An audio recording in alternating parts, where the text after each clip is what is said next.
I have spent the better part of 9 decades on this planet watching human beings make the same catastrophic mistake over and over again with extraordinary precision and dedication. I have sat across the table from some of the most brilliant financial minds in the history of capitalism. I have watched men with genius-level intellect build magnificent empires, and I have watched those exact same men slowly dissolve into mediocrity and quiet desperation. And in almost every single case, the cause of their destruction was not the stock market. It was not a bad business decision. It was not inflation. It was not a recession. It was something far more subtle, far more invisible, and infinitely more dangerous. They had the wrong people in the room. I'm going to tell you something today that the self-help industry will never tell you. Because it is not romantic enough to sell books, the self-help industry wants you to believe that you can. Transform your life through sheer willpower, through morning routines, through meditation and cold showers and motivational posters on your bedroom wall. They want you to believe that the individual human will is strong enough to overcome any environment that is one of the most expensive lies ever told to an ambitious person. The cold, brutal mathematical truth is that human beings are not isolated. Units we are deeply and permanently porous. We absorb the beliefs, the habits, the expectations, and the ambitions of the people we spend the most time with. It is not a motivational concept. It is a biological and psychological fact, and when you ignore it, you pay for it every single day of your life. I have a simple and ruthless framework. I call it the 5-seat portfolio at this exact moment in your life. You have 5 primary seats available in the inner circle of your daily existence. 5 people whose voices you hear most often, whose opinions shape your thinking, whose lifestyles quietly calibrate your definition of what is normal and possible. Those 5 seats are not decoration. They are not social entertainment. They are your single most important capital allocation decision. They are the architecture of your future. Warren and I have spoken about this for the better part of 50 years. You can have the most brilliant investment strategy ever constructed. But if you are executing that strategy while surrounded by people who fundamentally cannot comprehend what you are building, you are flying a sophisticated aircraft with 5 anchors attached to the landing gear. Today we are going to open the books on the most neglected balance sheet in modern financial life. We are going to examine exactly what the wrong 5 people cost you in real mathematical terms. And more importantly, I'm going to show you what the right 5 people will compound into over the next 30 years. If you get this single decision right, you can recover from almost any financial mistake if you get it wrong. No amount of intelligence will pull you out of the gravity while they create around your ambitions. Let us begin the invisible anchor. Social drag. Most people dramatically underestimate the cost of the wrong social environment. They think the danger of surrounding yourself with the wrong people is purely emotional. They think it just means you might feel a little discouraged after a long dinner conversation, or that you might spend a Friday night doing something unproductive. That is a catastrophically naive assessment. Let me give you the real number. The average human being spends approximately 80,000 hours working over the course of a 40-year career. The academic literature on social influence is overwhelmingly clear on one point: your level of ambition, your risk tolerance, your definition of an acceptable outcome, and your willingness to delay gratification are not fixed internal properties. They are dynamic. They are constantly being recalibrated by the social signals of the people closest to you when you surround yourself with people who have quietly accepted mediocrity, who work jobs they despise, complain constantly, and treat financial ambition as either embarrassing or naive. Your brain begins an insidious process. It begins to treat their reality as the definition of normal. This is not weakness. This is not a character flaw. This is your brain doing exactly what it was designed to do. Your brain is a pattern recognition machine. It observes the behaviors of your tribe, and it begins to autocorrect any thoughts or impulses that deviate too far from the tribal average. I have watched extraordinarily gifted young men arrive in Omaha with fire in their eyes and return home to social environments that slowly and quietly extinguish that fire, not through dramatic confrontation, not through open hostility, but through the slow accumulation of 1,000 small signals: a raised eyebrow when they talked about their goals, a sarcastic comment dressed as a joke, a subtle but consistent message that dreaming too big was somehow unsophisticated. I call this social drag, and like aerodynamic drag on an aircraft, it does not stop the plane from flying. It simply makes every inch of forward progress cost exponentially more energy. You are burning 90% of your fuel just fighting the invisible resistance of an environment that was never designed To get you where you are going, the compounding mathematics of social drag over a 30-year career are almost too painful to calculate. You do not just lose time, you lose the decisions you never made. You lose the risks you never took. You lose the version of yourself that would have existed if you had been surrounded by people who treated your ambitions as inevitable rather than delusional. Here is the question I want you to sit with when you describe your goals to the 5 people closest to you. Do their faces light up or do they change the subject? Your honest answer to that question is worth more information than 6 months of therapy. The Myra he theft, identity erosion. Let us now move into the second dimension of this critical analysis. I call this the mirror effect. Here is a concept that most people never fully appreciate: your identity, your self-concept. The story you tell yourself about who you are and what you are capable of achieving is not a fixed internal document. It is a living negotiation between your internal aspirations and the external mirror held up by the people around you. Think about the most dangerous word in the English language for an ambitious person. That word is realistic. The wrong social environment will spend enormous energy teaching you to be realistic. They will look at your business plan and tell you to be realistic. They will look at your investment thesis and tell you to be realistic. They will look at the life you are trying to build, and with genuine affection and deep concern, they will tell you that you need to manage your expectations and be more realistic. Now, let me tell you what realistic means in practical financial terms. Realistic means the average outcome of the average person in the average environment. Realistic is the ceiling that your social environment has unconsciously agreed upon, and when you accept their definition of realistic, you have just accepted their ceiling as your own. I want you to understand something that changed the trajectory of my entire life. Warren Buffett was not realistic by any conventional social standard. Benjamin Graham was not realistic by any conventional social standard. The Wright brothers were not realistic. Edison was not realistic. The entire history of human progress is a long, unbroken chain of people who refuse to accept the realistic ceiling of the social environment they were born into. The mirror effect works in both directions. When you surround yourself with people who are building things, who are taking calculated, intelligent risks, who speak about the future with specific, concrete ambition rather than vague hope, your identity begins to recalibrate upward. The definition of normal shifts. What seemed audacious begins to feel achievable. What felt reckless begins to feel rational, because you have new data points for what a human being can actually accomplish. I grew up in a particular social world, and I was fortunate enough at a critical moment in my development to find my way into rooms where the people around me treated extraordinary outcomes as the expected result of rigorous thinking, not as lucky accidents that happened to other people. That environmental shift compounder for 60 years into everything you see today. Examine your 5 seats right now. Are the people in those seats expanding your identity or quietly compressing it? Are they giving you new data points for what is possible? Or are they providing constant evidence for why it cannot be done? The information asymmetry, who knows what? Let us now examine the third dimension of this transaction. I call this the information asymmetry problem. And it is perhaps the most purely financial argument for the ruthless curation of your social environment in the world of investing. Information asymmetry is everything. The investor who knows something that the market has not yet priced in possesses an extraordinary advantage. The entire game of value investing is fundamentally a game of finding and exploiting information that is not yet consensus. The exact same principle applies to your social network with lethal precision.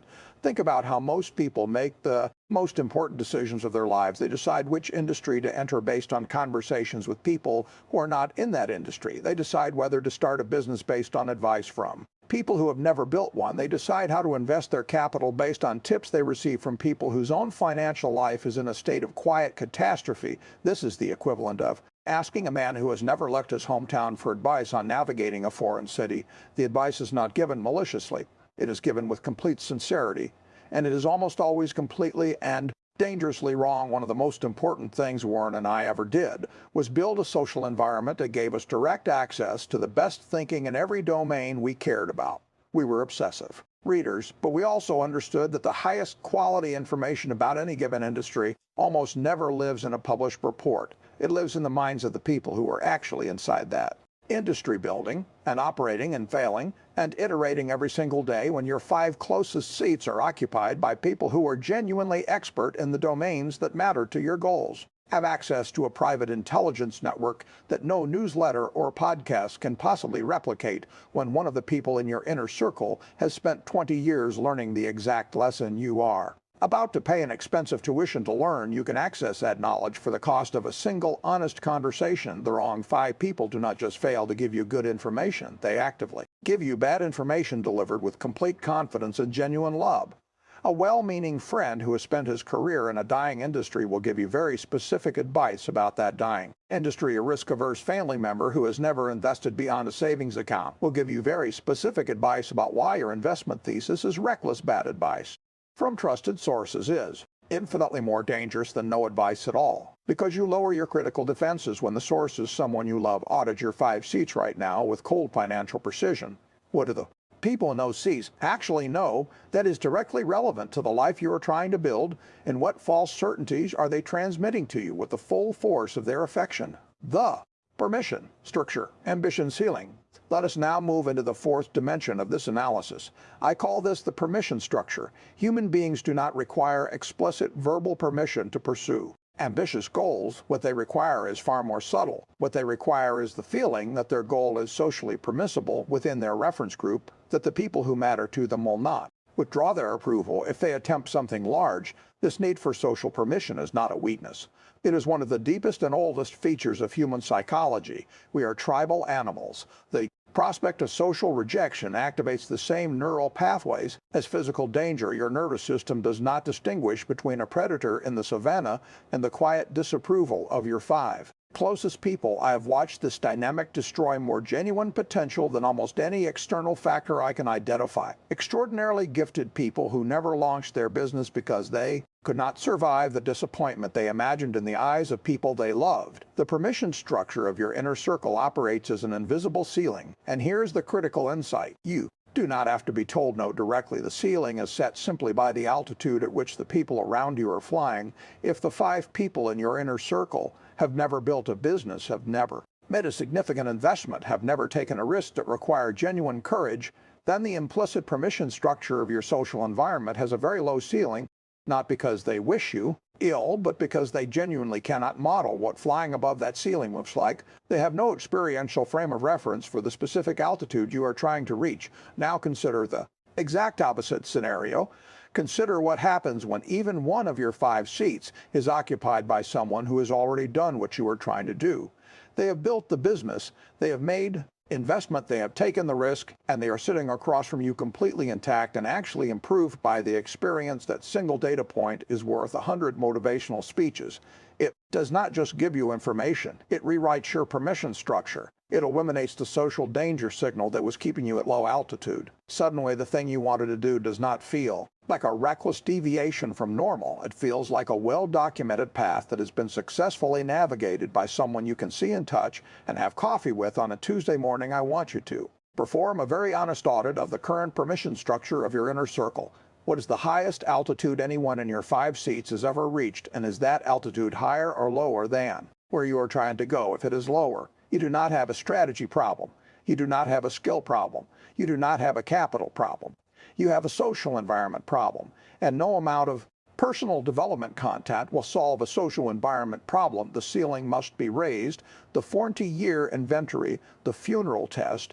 I want to conclude with what I consider the most important framework I have ever applied to any decision in my life. I call it the 40-year inventory and the funeral test. Most people evaluate their relationships on a week-to-week basis. They ask themselves, am I enjoying this person's company? Am I having fun? Is this relationship comfortable and low conflict? That is the equivalent of evaluating an investment based on its price movement in the last 48 hours. I do not care about 48 hours. I have never cared about 48 hours. What I care about is what an asset is worth over the next 40 years, and whether it is quietly appreciating or quietly deteriorating. Here is the framework I want you to apply to every single person in your 5 primary seats. Project yourself 40 years into the future. Imagine that one of the people in your inner circle has died. You are sitting in a front row at their funeral. You're listening to people describe the life this person lived. What story are they telling? Did this person build something? Did this person grow? Did this person become more with every passing decade? Did this person expand the definitions of what was possible for everyone around them? Or did this person peak early, repeat the same year 40 times in a row, and become a beautifully comfortable monument to untapped potential? Now flip the equation. 40 years from now, you are in the ground, and the 5 people you chose to keep close or sitting in your front row? What story are you able to tell because of the specific people you chose to invest your time in? This is not a morbid exercise. This is the most clarifying financial calculation I know how to perform, because it strips away all of the short-term social noise it removes, the comfort, the familiarity, the guilt, and the fear of confrontation. And it leaves you with one cold, simple question: is this relationship compounding, or is it depreciating? A relationship that compounds makes you sharper every year. It gives you better information. It raises your permission ceiling. It removes your blind spots. It tells you the truth when the truth is expensive and uncomfortable. It forces you to grow in ways that feel genuinely difficult, because real growth always does. A relationship that depreciates does the exact opposite. It is not necessarily loud or hostile. The most dangerous depreciating relationships are the warmest and most comfortable ones. Ones where everyone is kind and no one is growing. The ones where you feel completely accepted because no one is challenging you to be more than you currently are. Charlie Munger's secret, if I may speak of myself in third person for one indulgent moment, is not that I am particularly brilliant. It is that at every critical juncture of my professional life, I made the decision to place the right people. In my 5 seats, I chose relationships that were compounding assets, not comfortable liabilities, and I held those positions through the discomfort of being challenged, through the awkwardness of outgrowing friendships, through the social friction of operating at an altitude that made some people uncomfortable, and 60 years of that decision, compounding quietly in the background of every other choice I made, produced the life you see in front of you today. The final eleger. We have examined the full balance sheet today. We have looked at the invisible anchor of social drag, the mirror effect, at identity erosion, the information asymmetry of the wrong 5 seats, the permission structure and its invisible ceiling, and the 40-year inventory that strips every relationship down to its true value. Here is what it all adds up to. The modern world is obsessed with the optimization of strategy we want: better frameworks, better systems, better algorithms for making money. And there is nothing wrong with that, except that it completely ignores the environment in which the strategy is being executed. You can have the most elegant investment thesis ever constructed, but if you are executing that thesis in a social environment that is actively working against it, you are building a cathedral on a foundation of sand, and the sand will win. Eventually, it always does. On the other hand, if you are fortunate enough, if you are disciplined enough, if you are courageous enough to build your 5 seats with people who compound your thinking, who expand your permission structure, who give you access to asymmetric information, who challenge your identity upward, and who will be worth hearing about at a funeral 40 years from now, you have built the most powerful wealth-generating machine that exists on this planet, not because of any financial instrument, not because of any market cycle, but because the single most important input into every financial decision you will ever make is the quality of your own thinking. And the quality of your thinking is inseparable from the quality of the minds you keep closest to yours. So tomorrow morning, I want you to do something that will feel profoundly uncomfortable. I want you to sit down with a blank piece of paper, and I want you to write 5 names, the 5 people who currently occupy the most important seats in your daily life, and next to each name, I want you to write one honest word, either compounding or depreciating. Do not be sentimental. Do not be kind. Be a ruthless accountant looking at the actual numbers, not the numbers you wish were. There, your entire future is sitting in those 5 seats. Make sure the right people are in them. That is all I have for you today.